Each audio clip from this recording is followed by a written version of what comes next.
Bueno, les mandé varias cosas. Les mandé, ¿leyeron algo, Adriana? Viri, pues, Sí, maestro. a Estaba ver, leyendo del capítulo que nos dejó. ¿y qué encontraste? Bueno, algo que me llamó mucho la atención fue algo que pone Kant, bueno, que es de Kant, ahí le digo. Dice que una es que nos cultivamos por medio del arte y la ciencia, y la otra es que nos civilizamos al adquirir buenos modales y refinamiento social. Entonces esa sería como que la diferencia para él entre cultivar y cultura Civilizar, y cultivar y civilización. civilización, ¿no? Y fíjate que tengo un libro, déjame ver, por aquí lo tengo, que trabajó la diferencia entre cultura y civilización. O sea que sí fue un debate muy importante en Europa, porque sí me acuerdo, incluso ahora que lo estaba hojeando, que dice la percepción en Alemania y en Francia de este debate de cultura y civilización. Nosotros lo vimos en el libro de Thompson, ¿se acuerdan, no, Viri? Lo vimos y que era importante. Y él continúa y pone no solamente eso, estaba viendo, este, estaba viendo que él pone, se llama Norberto Elías, mira, ¿lo ven? Uh -huh. Norberto Elías es el proceso de civilización, investigaciones psicogenéticas y psicogenéticas. Entonces, sigue abordando esta cuestión de cómo se va perfeccionando los gustos, y las cosas culturales, pero yo creo que no hay que entrar en confusión, es cultural. Puede ser lo fino o no lo fino. Por ejemplo, tú entras a un barrio, pues te tienes que enseñar a pelear. O les había platicado que había trabajado en la cárcel, pues tienes que enseñarte a defender. Tienes que enseñarte contra ciertas mañas o contra ciertas cosas. Pues todo eso, pues sí, son culturas o subculturas en este caso. En el caso de la cárcel, pues, subculturas. Muy bien, bueno. Sí, y algo también que decía era, por ejemplo, que son tres tipos de concepciones: la simbólica, la descriptiva y la estructural. Uh-huh. Que la Las, simbólica son los símbolos, más bien la simbólica es la interpretación de los símbolos y la acción simbólica. La sí. descriptiva son los valores, las creencias, las costumbres, los hábitos. Pero la estructural dice que son todas esas formas simbólicas, pero desde un contexto estructurado. Uh-huh. Sí. ¿Y sí entiendes cuál es la diferencia, Adriana, o no? En la última no me quedó muy claro.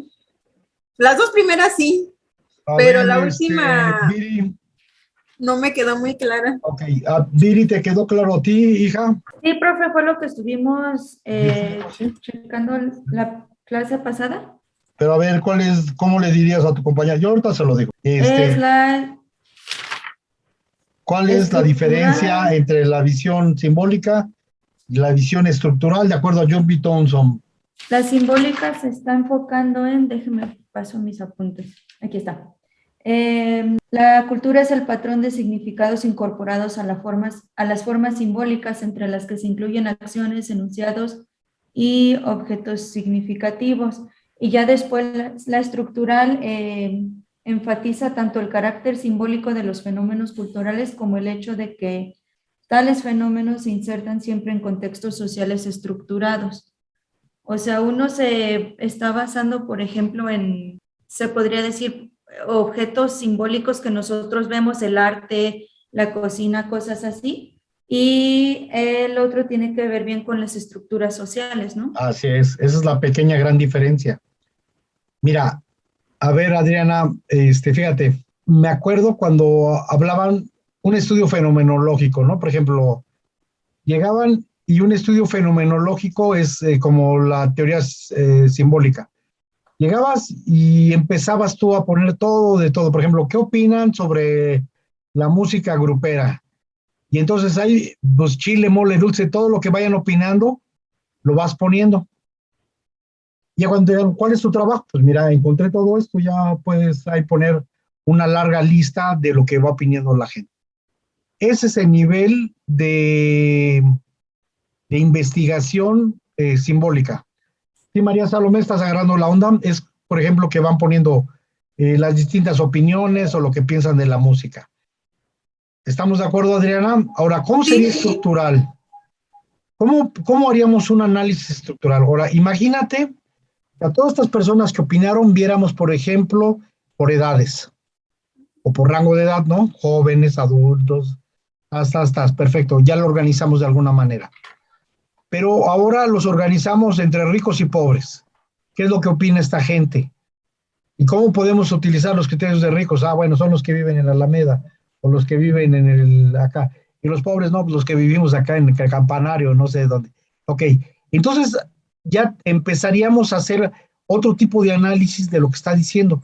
Ya no sería una diversidad de cosas, sino empezaríamos a articular, a ubicar quién es el que está diciendo en términos de estructuras sociales. No en términos de que lo dijo Juanita Pérez, sino en términos de que, a ver, díganme qué jóvenes trabajadores, ¿qué opinan? Opinan esto. Jóvenes estudiantes, ¿qué opinan? Opinan esto. Y este es el análisis estructural. Y de verdad que sí te da bastantes diferencias. ¿Cómo ves, Viri? ¿Cómo ves, Adriana? ¿Cómo ves, María? Coméntenme algo. ¿Sí quedó claro o quieren otro ejemplo? No, sí está claro, doctor. María, ¿qué opinas tú al respecto? ¿Tan claro como el chapopote?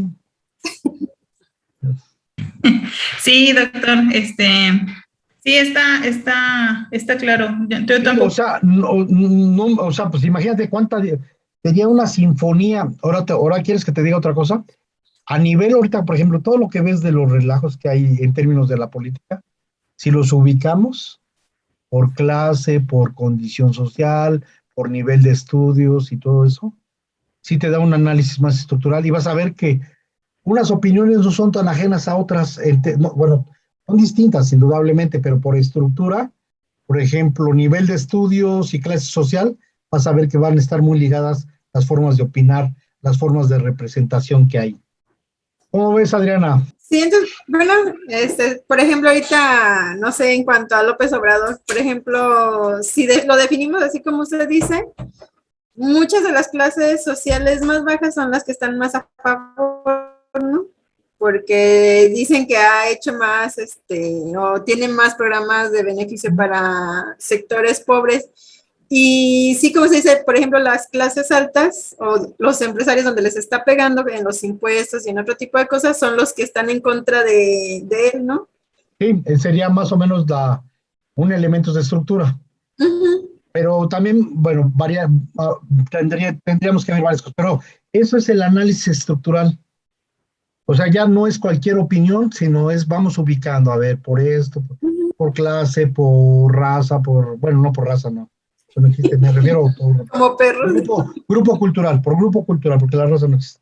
Por grupo cultural y todo, y vas a ver que sí hay cosas que no son tan dispersas. Y a mí me interesa mucho esta parte, porque pareciera así con el mundo de la subjetividad todo es evanescente, todo se evapora y todo, no. Sí se evapora todo, pero sí lo podemos ubicar. Y el ejercicio estructural consiste en eso, en ubicar quién lo está diciendo, cómo lo viven, por qué lo dicen. Y hay cosas que a veces no son tan explícitas, ¿eh? Nada más que ahora sí, les había señalado, tengan mucho cuidado con hacer interpretaciones de prejuicio. Eso es para toda la educación. No podemos estar interpretando las cosas como decir, no, es que esos chavos están prietos, no, es que esos chavos son esto, es que no, tenemos que hacerlo de manera sensata y racional, claro. Bueno, muy bien. Están muy interesantes los temas y ahorita que nos puso a leer este último capítulo de su libro, me encantó leerlo porque en ciertas partes, la manera en que estaba redactada, me pude imaginar el profesor Nicolás diciendo las cosas con el mismo tono de voz que usaba en clase. Sí, no, sí, Nicolás, es mis respetos. Es mi compañero de investigación y nos fue bien, bueno, él no sabe, pero no, porque lo hice ahora con el otro, somos tres, es el doctor Ricardo Antonio Tena Núñez, que es su servidor, y claro, el doctor Nicolás. Y fíjate que nos fue bien porque A lo mejor este tema lo hacemos, aparte. Doctor Ricardo Contreras Soto, Universidad Pedagógica Nacional profe. Celaya, Universidad Latina de México. Bueno, pues este tema que vamos a abordar ahora tiene que ver principalmente con la crítica a la economía, ¿no? Que quiere ser ahistórica, que quiere ser autocontenida, cuando se está olvidando algo muy importante que ya señalaba Bourdieu, que son los procesos sociales. Los procesos sociales que se van dando en las relaciones culturales, en las prácticas sociales, en la economía. Y entonces por eso para nosotros es importante abordar este tema, que es fundamental para la comprensión de las dimensiones que han estado ausentes en los estudios económicos, entre comillas. Bueno, vamos a iniciar por las prácticas sociales, donde se realizan. ¿Qué son las prácticas sociales? Las prácticas sociales son todas las actividades que realizan las personas en una sociedad determinada.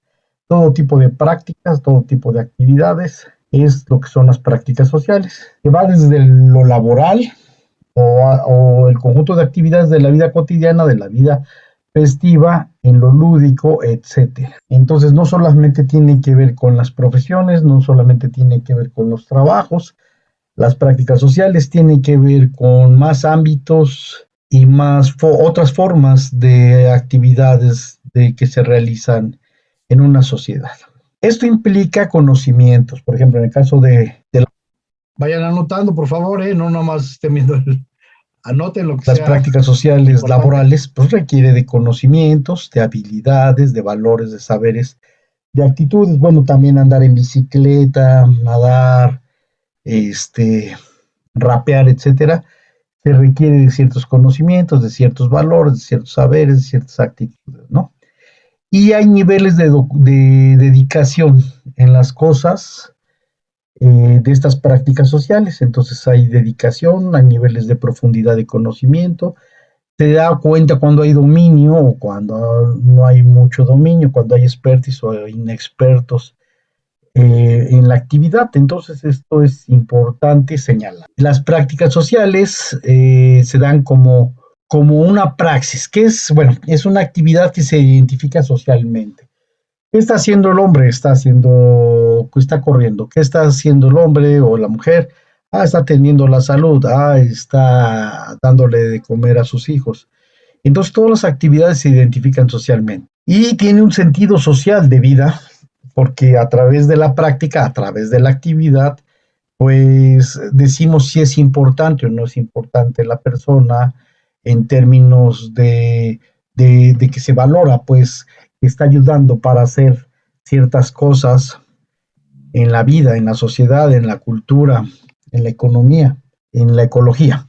Implica formas de expresión, realización, involucramiento, creación, etcétera, de trabajo o de otras actividades. Entonces se dice, bueno, pues este cuate es creativo, esta persona logra plasmar lo que quiere o si es un mueblero, hace bien su trabajo. Entonces las actividades se realizan en la sociedad, se transforma a la persona a través de la praxis y también a través de la praxis, a través de la práctica social, se transforma al grupo que pertenece y a la sociedad, indudablemente. Entonces, es una actividad que no solamente es hacia afuera y que tiene que ver con su existencia, sino también la retroalimenta hacia adentro, la va haciendo más madura, la va haciendo más capaz, le va dotando de más conocimientos, la va facultando a que haga más cosas, a que lo haga con mayor dominio, con mayor habilidad. Pero no solamente eso, no solamente es el conocimiento, no solamente es la actividad, sí tiene que estar de alguna forma en actividades reflexivas, porque también hay prácticas que no son muy sanas, ¿no? O no son muy sanas, como el caso del trabajo por la repetición, ¿sí? El trabajo que está dado de manera mecánica y que no ayuda y además está obligado a. Entonces ese tipo de praxis no es sano, no sirve socialmente, ¿no? Bueno, Ahora, queremos señalar la cuestión de la valorización social, ¿no? Y sí, y se va dando jerarquía. Esto mucha gente lo mete solamente a la mente del sujeto y a aspectos psicologicistas o aspectos nada más de la cabeza y no, no, no. Hay articulaciones que se dan con las emociones, con los sentimientos, con los afectos, con las percepciones en la actividad y a través de esa interacción va conociendo el no yo, lo otro que es externo a él y en esa interacción también lo social va determinando la forma de percibir, la forma de sentir los sentimientos, la forma de hacer las cuestiones afectivas o repulsivas según el caso. Entonces eso es bien importante que lo ubiquemos dentro de la cultura, no del sujeto propio per se. Y las prácticas sociales junto a los actores sociales se van dando a través de acciones, de representaciones. Bueno, ya dijimos, la práctica social es un conjunto de acciones que te permite ir configurando a la vez representaciones sociales, no son individuales solamente, interviene esta interacción de la sociedad y va incorporando un elemento importante que llama Bourdieu el hábitus, ¿no? De cómo se va incorporando ciertas actividades a ciertas formas de ser, a ciertos repertorios que se van incorporando por parte del sujeto a través de la práctica y que no vayamos viendo que esos hábitos son grupales o de clase, según el caso, por ejemplo, grupales para el caso de los trabajadores de electricidad, pues tienen una serie de conocimientos sobre la electricidad, el manejo de los cables, subir a los postes, etcétera, etcétera, son los hábitos. Y es interesante como este grupo de conocimientos, de habilidades, de prácticas que se van incorporando en el sujeto y que también hace que se actúe de una manera u otra. También están los hábitos de clase, donde están las cuestiones de distinción, de lo que es propio, de lo que no les gusta, de ese mundo diferenciado, de esa división social y esa manera dividida de ver las cosas, ¿no? Bueno, están los márgenes de acción y representación. Habrá gente que, pues, el ámbito, pero no depende del sujeto, es de las relaciones sociales, los márgenes de acción y representación a través de los hábitos, pues les va permitiendo poder explicar, poder representar, poder entender, poder actuar en ciertas cuestiones y en otras no. Y esto tiene que ver con acervos, ya cuando están constituidos socialmente, pues son los acervos que se van dando. ¿Qué son los acervos? Son los acervos culturales, ¿no? Entonces, sí, por ejemplo, casi todo el mundo ahora maneja el teléfono, ya es parte del acervo. Hace tiempo, en un país periférico como el México, no era muy común, y al contrario, demasiado extraño. Y esto también va generando trayectorias diferenciadas entre los distintos actores sociales. Están las cuestiones de la relación de las prácticas sociales con su naturaleza. Era lo que antiguamente se llamaba hombre y sociedad. No, son prácticas sociales. Entonces, ¿qué prácticas sociales? ¿Cómo representamos nuestro medio? ¿Cuál es la relación con nuestro medio? ¿Lo cuidamos, no lo cuidamos? ¿Lo vemos como recurso en el sistema capitalista y por lo tanto es privatizador y por lo tanto es mercancía, pero no vemos el bien y la articulación y lo orgánico que es la naturaleza, los animales que están ahí y por lo tanto pues no tenemos cuidado o escondemos la basura o drenamos abajo de la alfombra o drenamos los desechos sociales al río y nos desentendemos de eso y peor los desechos industriales que son tóxicos. Bueno, sí me escuchan, ¿verdad? Fíjense que Sí. aquí, bueno, más que la cuestión ecológica, que sí es cierto, es la cuestión ecológica, pero la cuestión Profe, ecológica ahorita se escucha más el video que usted. sí, bueno, pero sí me escuchan, más o menos, ¿Piri? Sí. Bueno, entonces, por ejemplo, los esquimales, ¿cómo viven los esquimales? Pues andan en las canoas, andan en los trineos, traen a sus perros, viven, bueno, o vivían de manera aislada en los iglús. Y esas prácticas, hacer los iglús, cuidar a los perros, ir a cazar, ir a pescar, con nieve, sin nieve, o sea, en las balsas.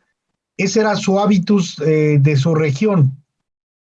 La gente de rancho, bueno, del campo, pues va y cultiva, prepara la tierra, asolea, prepara la tierra antes de la época de lluvias. En época de lluvias se les da, por lo general, y si bien va, los cultivos. Entonces hay una relación de hombre práctica y medio que es muy importante, ¿no? Las comunidades pesqueras, pues, en sus hábitos salen, en lanchas, cultivan con red, perdón, pescan con red, pescan con anzuelo, pescan, sí, o con red o con anzuelo principalmente. Lo hacen en la madrugada, lo hacen en la noche, lo hacen en la mañana. Hay que ver si son culturas marinas del norte o del sur. Si son del norte, donde hace mucho frío, pues tienen otra dinámica. Entonces, hay una relación que hay cultura-sociedad muy importante y que se van dando con las prácticas. Ahora, no es regla general, porque hay cosas, por ejemplo, a ver, vamos a pensar que agarro el Ecuador y bueno, no sé si el Ecuador llega al Mediterráneo. En el Mediterráneo vamos a ver que ya sí hay sociedades pesqueras, pero ya no son como las antiguas, ya tienen que ver más con turismo y todo lo demás. Por eso no digo que sea determinista, pero sí se da, bueno, sí hay cosas que se van dando por ciertas regiones, ¿no? Culturales. A ver, estoy pensando la gente de la Sierra de México, de la Sierra Norte Popoluca, que generalmente son grupos indígenas, pues tienen cultivos de terrazas en los cerros, viven en chocitas, es un clima fresco, casi frío, no helado como la gente de Alaska. eh, y tienen una serie de patrones que se van haciendo de acuerdo a su vida cotidiana. Entonces, María Salomé, eso es muy importante para que podamos distinguir. ¿Quedó claro, Adriana, Viri, María? ¿Sí quedó claro? Sí, sí, maestro. Sí, doctor. Ok, continuamos. Muy bien, entonces, esta cuestión que tenemos de representación con la naturaleza es la relación de las prácticas sociales y en este mundo que vivimos. Y es importante retomarlo porque lo vamos a estar señalando en muchas de las actividades económicas. También, ¿qué implican las prácticas sociales? Pues, está dentro de algo que se llama la división de trabajo. Entonces, hay una gente que va a ser zapatero, va a haber una gente, bueno, históricamente, hay formaciones históricas, entonces hubo quien eran cazadores recolectores y otra gente se quedaba a cuidar la aldea. Posteriormente los cazadores empezó a haber sociedades agrícolas simples, ya después unas se dedicaban a eso. Cuando se descubre parte de la minería, pues va a haber otros que van a trabajar en la minería, otros en la cerámica, otros van a estar cuidando a los animales una vez que se ha desarrollado la agricultura, y eso es lo que se va gestando en los momentos históricos, ¿no? Entonces hay distintas relaciones sociales como la de producción. Es importante señalar que hay una división internacional de trabajo actualmente, ya es en otra dimensión, ya es en el sistema mundial llamado Economía Mundo, y es importante pues que lo señalemos, al rato lo retomaré. Entonces está la cuestión histórica sobre los modos de producción o las formaciones sociales que son importantes. Entonces hay una división social de trabajo y de las relaciones sociales que se dan y que son importantes, esas relaciones sociales al interno de la organización, estas redes de relaciones sociales que van a ser determinantes, porque tiene que ver con los dueños de los medios de producción y con los dueños y con la gente que no tiene los recursos y cómo se dan los procesos de reproducción. A ver, chicas, ¿qué es la división de trabajo, social de trabajo? Sería como que dividimos entre operarios, administrativos y socios. Así es. Bueno, eso es la división técnica de trabajo. Lo que acabas de decir, la división social es más amplia. Por ejemplo, imagínense que llegamos a un lugar. Vamos a pensar que hay una sociedad pesquera, entonces van a estar los pescadores, van a estar los que procesan la carne, pensando que es actual, donde hay una industria que están procesando, empaquetando la carne, congelando la carne para venderla en los mercados, van a estar los distribuidores. Bueno, esa es una parte, pero la gente come, entonces tiene que haber tiendas de otros productos, o vamos a pensar que sea en la misma ciudad, o hay gente que está produciendo hay agricultores, pero también hay gente que produce cosas de metal. Bueno, si tienen minas, bueno, pues tienen minas. Si no tienen minas, pues ya compran metal, le compran a otra ciudad en la parte de la mina. Y todo lo que estoy diciendo es parte de la división social del trabajo. Entonces, por ejemplo, llego yo a Moroleón y Uriangato, y vas a encontrar que mucha gente se dedica a la ropa. Quien hace ropa para niños, quien hace ropa para grandes, quien hace ropa para distintas personas. Esa es parte de la división social del trabajo, pero necesitas gente que tenga farmacia, necesitas que haya médicos, necesitas que haya hospitales, necesitas que haya taxis para transportarte o algo similar. Necesitas que haya, y todo eso es la división de trabajo. Entonces, social de trabajo. Ahora, en una empresa, que es lo que decía Adriana, es la división técnica de trabajo, en una unidad se hace la división técnica de trabajo. Ahora, a nivel mundial es la división internacional de trabajo. Por ejemplo, actualmente muchos de los productos, muchos de los servicios los venden los gringos. En un momento vendían los carros, los Forte y todo lo demás, pero ahorita son fuertes porque ya les ganaron en la industria del automóvil, aunque no han perdido del todo, porque siguen teniendo empresas como la Ford y como Chevrolet o la Chrysler. Siguen ellos vendiendo, pero los autos Nissan los hacen en este lado.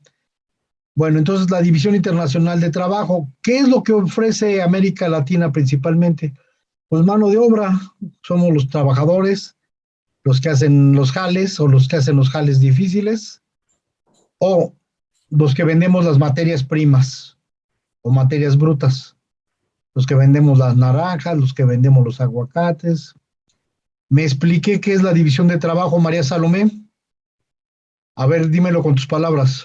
Pues es como organizar o como estratificar, ¿no? Todas las actividades que conllevan, pues, este tipo de ¿cómo se llama? De práctica social. Es de decir, trabajo, muy bien. ajá. Dijiste dos cosas muy importantes, la organización y la estratificación. Sí, lamentablemente el trabajo no cuesta lo mismo, entonces está estratificado. Entonces, ¿quién va a hacer esta chamba? Pues la van a hacer. ¿Quién hacía aquí los trabajos? Bueno, aquí si hubiéramos llegado a Celaya en el siglo XVIII, pues íbamos a encontrar un esquema que es los indígenas pues andaban ahí cargando, etcétera. Había grupos de africanos todavía aquí en Celaya, eran pocos, pero sí andaban aquí y hacían el trabajo rudo. Y los criollos eran comerciantes y los blancos, digo los mestizos, y los blancos eran los dueños de las tierras, los dueños de las tiendas, los dueños de... Entonces, esa es la distribución y la estratificación, como bien María Salomé nos lo dice. Muy bien, María Salomé. Adriana Zavala, tu comentario y después Viri. Bueno, yo lo entendí como que en un grupo debe de haber diferentes trabajos para satisfacer las necesidades del mismo grupo, ¿no? Como decía, bueno, por ejemplo, en una sociedad, pues uno se tiene que dedicar a hacer lo de la comida, otro se tiene que dedicar a hacer lo del vestido, otro a lo mejor el transporte, pero es para satisfacer las necesidades de todos los que estamos involucrados. Claro, es la división social. Pero a veces no es tan romántico, porque en las sociedades de clase pasa lo que dice María Salomé, la estratificación. Una es la organización y otra es la estratificación. Entonces, por ejemplo, para la gente, para los peones no está diseñado el turismo. Para ellos no está diseñado. ¿Sí me explico? Entonces el turismo es para ciertas gentes, los comerciantes, la gente rica, etcétera. Quizá las clases medias. Pero para estos no está diseñado esa división de trabajo que tiene que ver con el turismo. ¿Qué más, Adriana y Viri después? Bueno, es lo que yo apunté y que la parte de las relaciones sociales sería como yo con el trabajo con los otros. O sea, por ejemplo, yo con las personas que trabajo, mi jefe, la persona que me ayuda a mí. Claro, esa sería la relación. Sí, pero no hay que confundir relaciones sociales con relaciones humanas. Parece que suenan lo mismo, pero no. Relaciones sociales son de acuerdo a la estructura. Entonces, ¿quiénes son los dueños de los medios de producción? ¿Quiénes son los trabajadores? ¿No? Por ejemplo, ¿quiénes son los clientes? Exacto, esa es la división social. La relación social.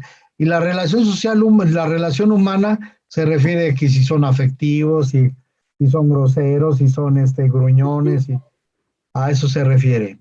Muy bien. Adelante, Viri. Yo, bueno, la manera en que entendí división social de trabajo sería como, se me fue la palabra, pero donde viven las hormigas, que todos tienen como que bien estructurada su trabajo, qué es lo que deben hacer, para que funcione bien como que esta dinámica de la casa de las hormigas, por decirlo así.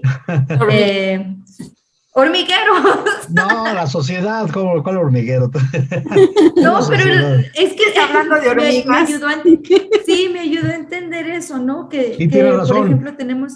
Está la hormiga... trabajadora, las hormigas soldado, la reina. Las hormigas reinas, las hormigas obreras. Bueno, es una metáfora que hicieron los humanos para hablar de cómo están organizadas las hormigas. Muy bien. Muy bien, muy bien. Bueno, continuamos. Estas sociedades de clase, principalmente, ¿no?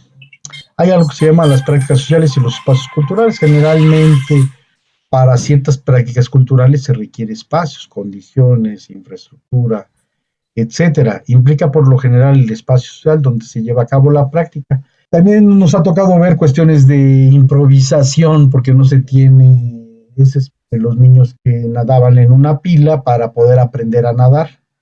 Entonces no tenían acceso a la alberca, improvisaban en una pila, se agarraban los pies, uno le agarraba los pies al otro y uno brazos